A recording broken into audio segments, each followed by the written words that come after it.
Welcome back to Tomahawk Sports Talk Thursdays. I'm Matthew Soul, I'm Blake Overbeck. I'm Brandon Eisen. and we're going to kick it over to Braden to lead us off with some boys basketball. Yeah, so another rough stretch for boys basketball. Man, we turn more into Wednesdays with Wilson every day, more and more. Yeah, it's a tough stretch for the boys basketball team. So since we didn't have an episode last week due to the shortened week, the boys played Grand Valley on Wednesday. So in that game, the boys had no, that was 2 Fridays ago. My apologies, but so that game it was a tough loss, 82-56. The Indians were very undersized. I believe they showed heavily.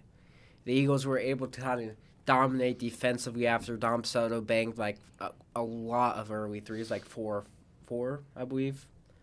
And they played a box and one defense, so everyone just played on the blocks, and then they had one guy face guarding Dom, and it kind of allowed Dom to show more of his game, kind of off the dribble with his ball handling, and I think it kind of showed his stock more than just a catch and shoot type of player. And then also in that game, Brendan Beamont had probably his best game so far, dropped 4 threes on great efficiency. That's the type of player that the Indians need, especially with Dom Soto recently getting injured due to a shoot-around injury, which is always hard to have. So then this past week they played the Belton Pirates on the 10th, where they played a good game overall, only losing by 13, where the Pirates are kind of led by 2 big performances, dropping 25 and 23 each from their top 2 players. But the Indians were kind of able to hang in there without Soto. I believe Makai and Cooper had a big performance from 3 to kind of propel them in that game. And then they played the William Chrisman Bears last Friday, where they took a pretty big defeat by 30, 68-38. So just a tough loss for them, especially since they beat Chrisman the last time out by 10 points. So that's a bad swing that you never want to see as a team. And Blake, how do you think this team needs to recover throughout the rest of the season? I mean, they just need to get some momentum before districts, because honestly, that's the only thing that matters at this point.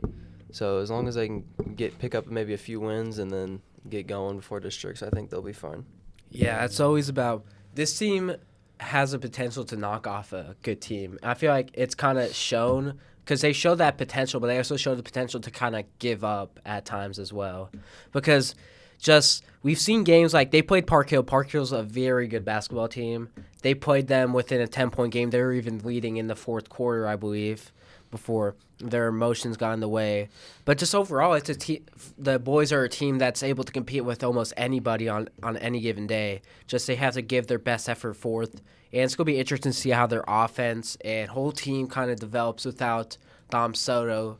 And hopefully they can find an identity. I believe they found that with Makai and Cooper coming back from his concussion. Yeah, I feel like at times they play up to competition, but then they also will play down to competition. So if they can just find that balance and take that into districts, I think that'll be good. Because I feel like they're a lot better than the 3-17 that they showed. Oh yeah, 3-18. So, yeah, and then now we'll send you off to Blake, who has girls basketball. Yeah, so like Braden said, it's going to have an episode. We're going to cover quite a few games, starting off with the game against Grand Valley on February 6th, where they lost 62-41. They had Reagan Fillmore with 14 points, 4 steals, Tegan Shockley 10 points, 9 rebounds. It was a pretty big night for an opposing Grand Valley player, who she had 24 points and also had 8 steals. And then Fort also went 2 for 20 from 3, which, I mean, if that's not what you want to see. Yeah, especially since Grand Valley's whole game plan was kind of giving up the threes.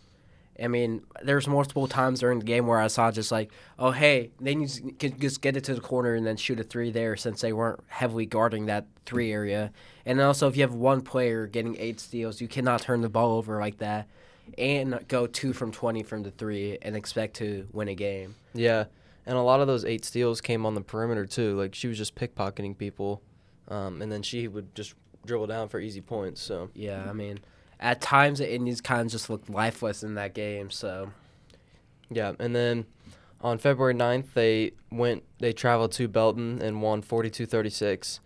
Reagan Fillmore 11 points, Tegan Shockley 10 points, 12 rebounds. And then this past Friday, they played William Crispin, and they also lost 54-47.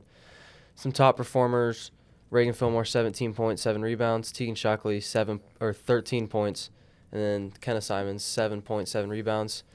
And then on February 16th, they played Kearney and lost 57-46. So I mean that's a tough. I'm sure Kearney's probably a pretty good team. And then on February 20th, they will travel to Truman to play in a doubleheader in another crosstown rival. So that'll be an exciting game.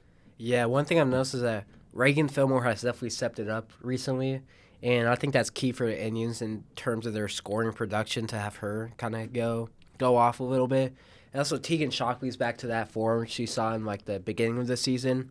Of course, 13 points versus Crispin, and then almost grabbing double-double against both Grand Valley and Belton. So if she can keep that momentum up for them, as well as Reagan, keeping up her scoring performance, and then if Kenna can get her scoring back up to what it was, then I think we will see a great run at the end of the season here for the Lady Indians. Yeah, because, I mean, it's good to see Tegan Shockley start getting a lot of those rebounds because that's something the Indians are always outsized when they play good teams. So they need someone to go down low and grab some boards. So, but yeah, now we'll send it over to Matthew from wrestling. Yeah, girls wrestling had districts. Shout out to all these district champions and state qualifiers. For district champs, we have Kylie Dunn, Madison Leitner, Jocelyn Gray, Ariel Biggs. And then for second place finishers and also state qualifiers, we have Holly Wines and Isabel Adams. So shout out to all of them and good luck to all of them in their state tournament. Also, we have boys districts coming up this week. So good luck to them. See how many state qualifiers we can get. Then we also have the following week, we have girls state, which is the 25th, I think, through the 28th.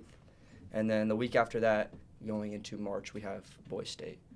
That's really all we have. We're just kind of waiting for those results to come out. Didn't girls win districts for like the 3rd year in a row? Yeah.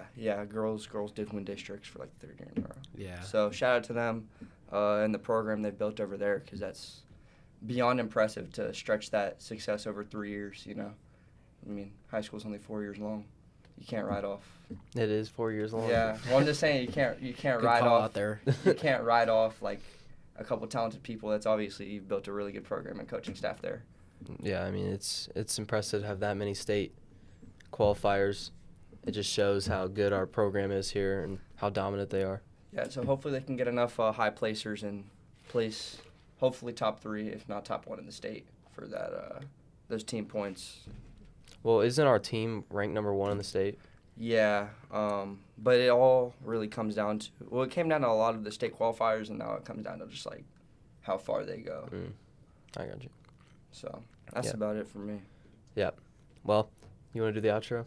Sure. Thank you for tuning in. Make sure to tune in next week for Tomahawk Sports Talk. We'll see you guys next time. I'm Matthew Soul. Blake Overbeck. I'm Ray Nyson. Dude, we're just never. What do I say now? We're just not doing the outro anymore. All right, redo it. No, this is staying in. Yeah. This is staying in. Yeah. What am I supposed to say? Just say we'll see you next time. We'll see you next time. Okay, good job.